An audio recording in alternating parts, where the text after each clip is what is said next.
A paz do Senhor Jesus Cristo. Bem-vindos ao canal Evangelho Verdadeiro, uma visão analítica. Se você ainda não é inscrito neste canal, se inscreva e compartilhe o nosso conteúdo. Hoje eu gostaria de fazer um vídeo com um formato um pouco diferente. Hoje eu gostaria de inaugurar uma nova playlist aqui no canal que tem como foco pregação. Eu sei que parece estranho fazer pregação sentado, enfim, mas eu vou tentar ver se eu consigo estabelecer esse novo formato de trabalho aqui no canal. Então eu vou tentar ressuscitar alguns sermões que eu já fiz no passado e compartilhar com vocês aqui. Lógico que esses sermões eu fiz quando eu estava pregando no púlpito, né? Mas vamos tentar experimentar esse novo formato, né? E o tema do nosso sermão é: qual é a sua perspectiva de recompensa? Tá certo?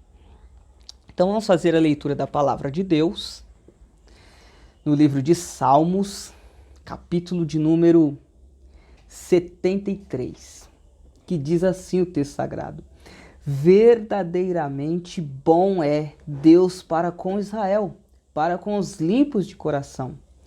Quanto a mim, os meus pés quase se desviaram, pouco faltou para que escorregassem os meus passos, pois eu tive inveja dos soberbos, ao ver a prosperidade dos ímpios. Não há apertos na sua morte. O seu corpo é forte e sadio. São livres das tribulações dos mortais. Não são afligidos pelos males humanos. Portanto, a soberba lhes cinge o pescoço como um colar. Vestem-se de violência como de um adorno. Os olhos deles estão inchados de gordura. Não tem limite as imaginações do seu coração. Zombam e falam com malícia, na sua arrogância ameaçam com opressão. Erguem a boca contra os céus e a sua língua percorre a terra, pelo que o seu povo volta a eles e bebe águas em abundância. Dizem: como o sabe Deus? Ou há conhecimento no Altíssimo? São assim os ímpios, sempre em segurança, e as suas raízes aumentam. Na verdade que em vão purificarei o meu coração. Na verdade que em vão purifiquei o meu coração. Em vão lavei as minhas mãos na inocência. O dia todo sou afligido, sou castigado cada manhã.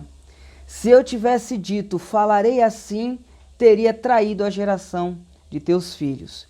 Quando tentei compreender isto, fiquei sobremodo perturbado. Até que entrei no santuário de Deus, então entendi o fim deles.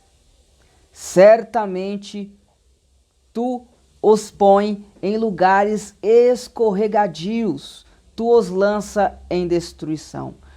Quão repentinamente são destruídos, totalmente consumidos de terrores.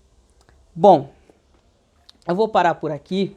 Vocês continuem a leitura completa desse salmo para vocês entender melhor o que o salmista está querendo falar. Mas bom, como vocês observaram, Asaf é o autor deste salmo. E Asaf, ele faz aqui uma reflexão da sua vida. E ele chega a confessar, aqui no versículo de número 1, vamos até repetir a leitura desse versículo,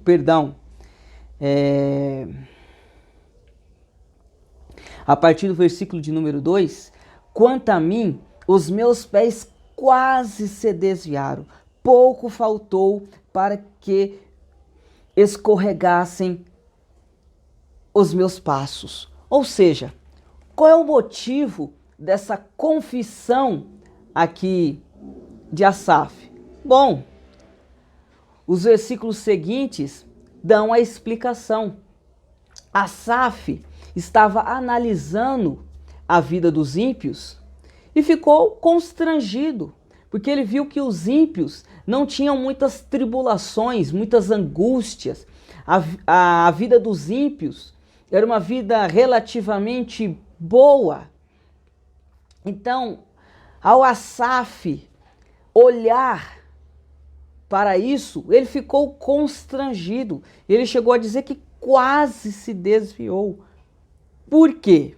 Agora vamos à construção do nosso esboço. Bom, Asaf,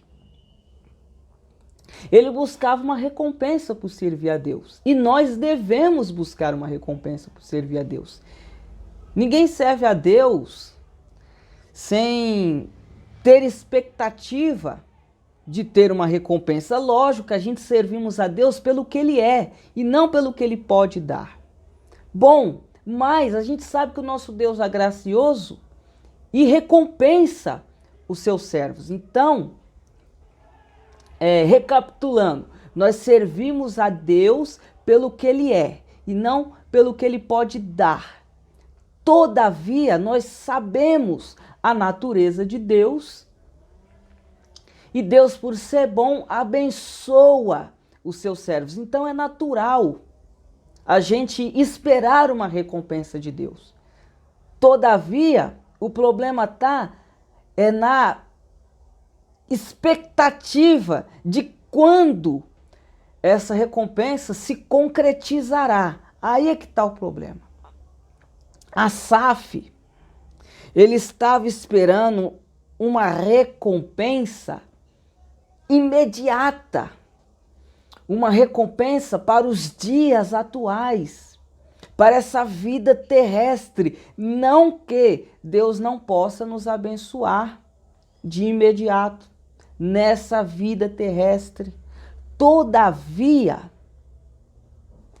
a recompensa de Deus, ela tem um tempo certo para ela ser efetivada de forma plena e completa. Bom, mas a gente vai trabalhar isso ao longo da exposição. Como eu falei, Asaf ficou frustrado porque ele buscava uma recompensa pelo seu serviço a Deus. E não tem problema nenhum em ele pensar dessa forma. Todavia, como eu falei, o grande problema é que ele estava esperando uma recompensa imediata, uma recompensa para essa vida terrestre. E ao ele olhar o ímpio e vendo que o ímpio, por não servir a Deus, tinha uma vida relativamente boa, ele ficou frustrado. Todavia, não foi só Asaf que teve esse dilema. Outros exemplos bíblicos são necessários para a gente entender que Asaf não foi o único.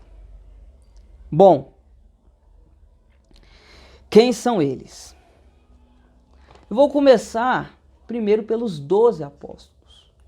Quando Jesus Cristo convida os 12 apóstolos, os 12 discípulos, ele convida para que eles entrem no reino que Jesus Cristo estava prometendo. Bom, no princípio, os 12 apóstolos achavam que esse reino de Cristo seria um reino físico e material que seria implementado justamente nos seus dias.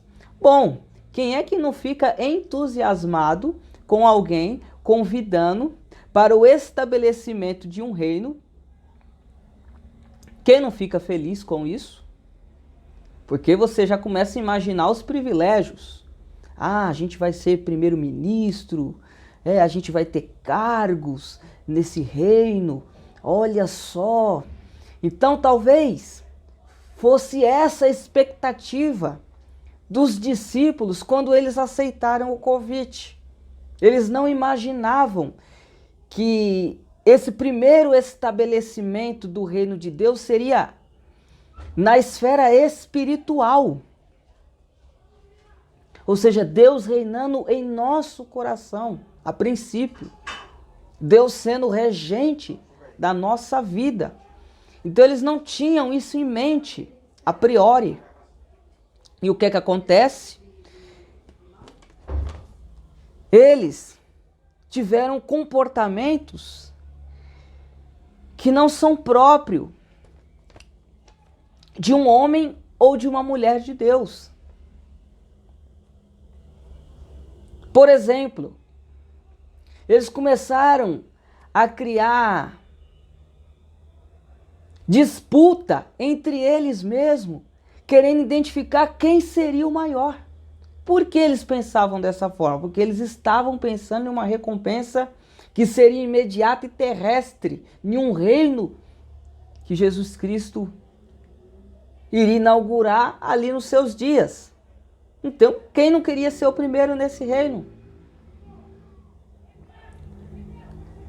E quando Jesus Cristo é morto e crucificado, antes de ele ressuscitar publicamente, e dessa ressurreição de fato ficar bem testificada e documentada para os apóstolos ficaram decepcionados. Voltaram para suas atividades de pesca, dizendo: olha, eu acho que, sei lá, cadê a recompensa?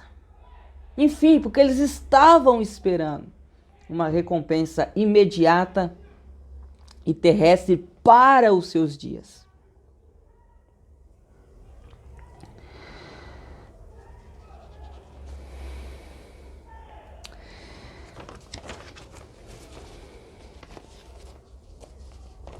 Todavia, existem outros exemplos, mas para que esse sermão não fique tão longo, vamos entrar aqui em uma aplicação.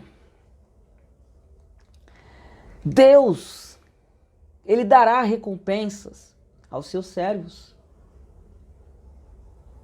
Todavia, a gente tem que entender qual é o tempo dessa recompensa ser estabelecida de forma plena. Como eu já adiantei, a gente pode gozar de benefícios por servir a Deus já nessa vida terrestre, já nessa vida presente, já na questão do imediato. Todavia, isso não é regra. A regra para as recompensas de Deus de forma geral é para o futuro, como diz o próprio apóstolo Paulo, que as aflições desse tempo presente não podem ser comparada com a glória que há de ser manifestada. Então Paulo está dizendo de uma recompensa futura, de uma recompensa vindoura. E ele diz que não dá nem para comparar. Muitas vezes a gente tenta comparar o tamanho da minha dificuldade, o tamanho da minha luta vai ser o tamanho da minha bênção, da minha recompensa. Não. Paulo diz que não dá nem para comparar. Então Paulo já está nos dando uma dica. Então, ou seja, nós devemos entender a perspectiva das recompensas de Deus. Hoje muitos buscam uma perspectiva de uma recompensa visível, imediata. E por isso não acontecer,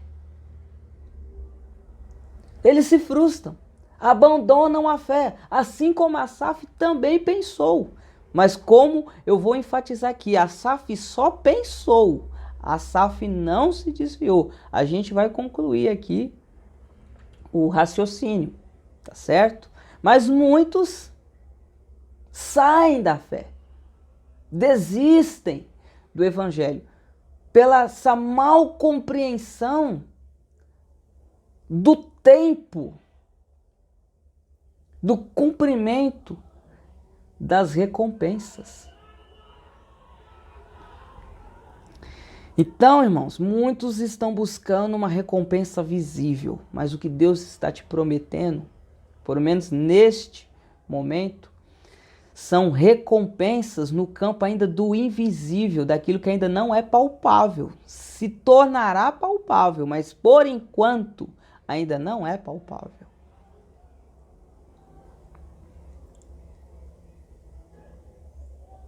Irmãos, olha só como servir a Deus é algo que exige um exercício de reflexão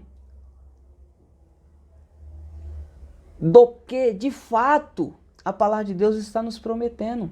Ou seja, a palavra de Deus te promete recompensa.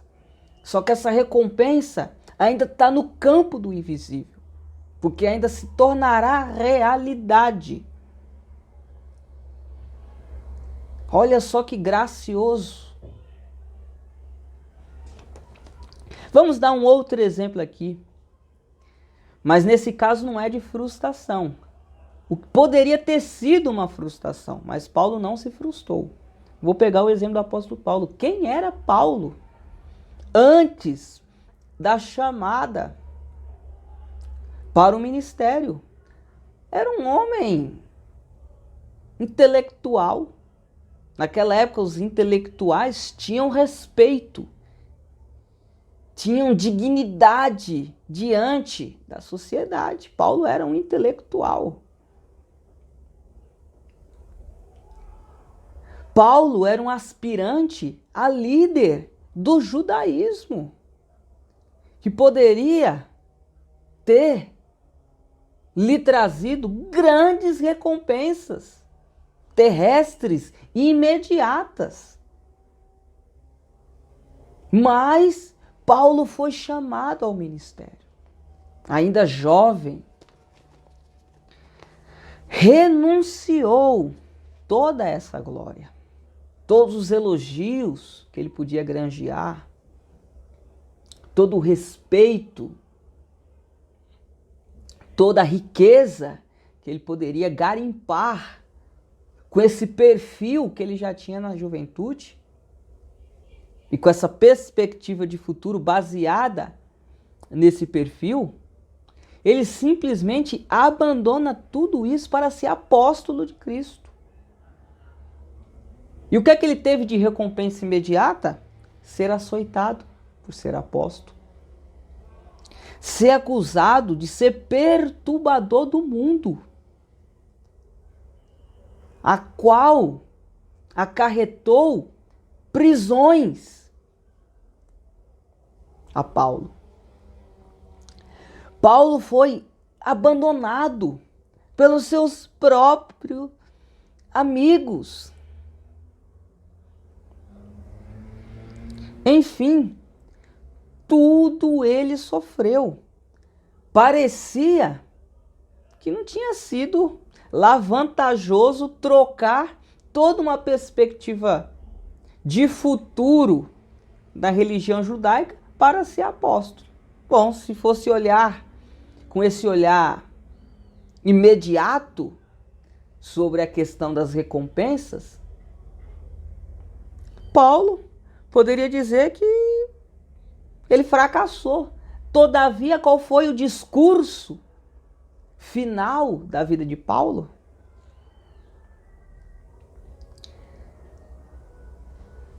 Já está sendo preparada a coroa da justiça, a qual eu farei uso. Esse foi o discurso final do apóstolo Paulo. Ele sabia que ele não tinha sido um fracassado.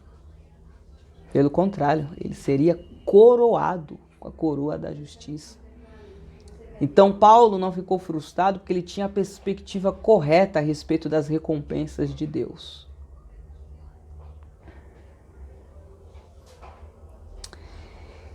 Esaú tinha esse pensamento do aqui e do agora. E ele trocou o direito à primogenitura, que era uma recompensa futura para a cultura da época, ou seja, você só sentia os benefícios quando de fato o clã da família, ou seja, o patriarca da família, falecia, que você sentia os benefícios. Então, se você fosse jovem, você não iria sentir logo no início, só, como eu falei, a uma idade um pouco mais madura. Esaú, tendo essa visão do aqui e do agora, trocou o direito da primogenitura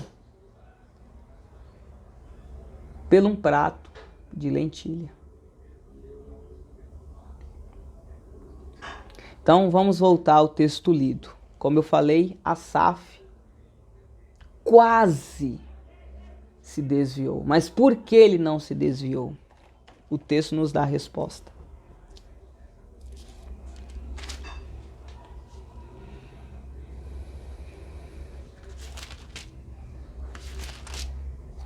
Ele diz o seguinte: